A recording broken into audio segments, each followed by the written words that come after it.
So what we are moving to is through the novel partnership between the university, HCRI, and the DAR is to use the fish information and the sites that have been studied historically by DAR and their ability to set rules and regulations that obviously the university cannot do.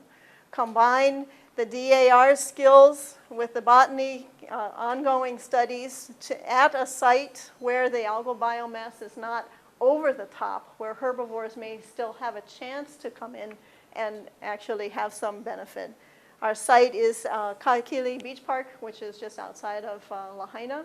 It is in the plume, presumably, of the injection well from that location. In earlier studies by Peterson and others in HIG, that Kahekili Beach site was the one place when they took fluorescein and put it in the well.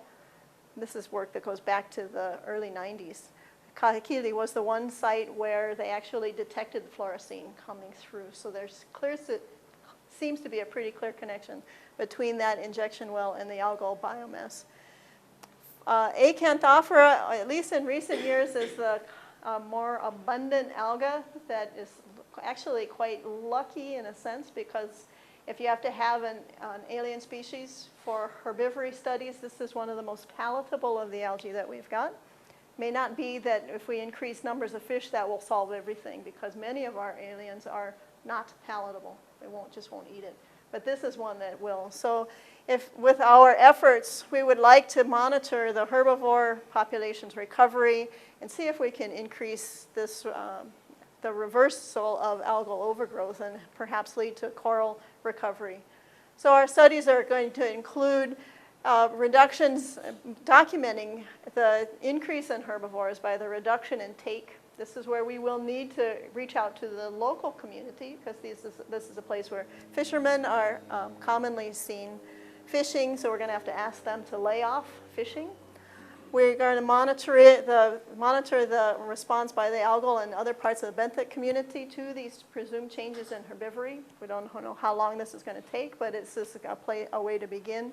We're going to also need to monitor the water chemistry to make sure that what kinds of land use changes or land use activities are underway are providing nutrients so that we can best understand the algal community. So ultimately, we're working to reduce the prevalence of invasive algae as our best tool for allowing this community a new trajectory. And I understand the rules may be in place as early as July. We will have less than a year, at least once those rules are in place. Obviously, this will take more than 6 or 8 months in order for us to see an outcome or a long-term effect.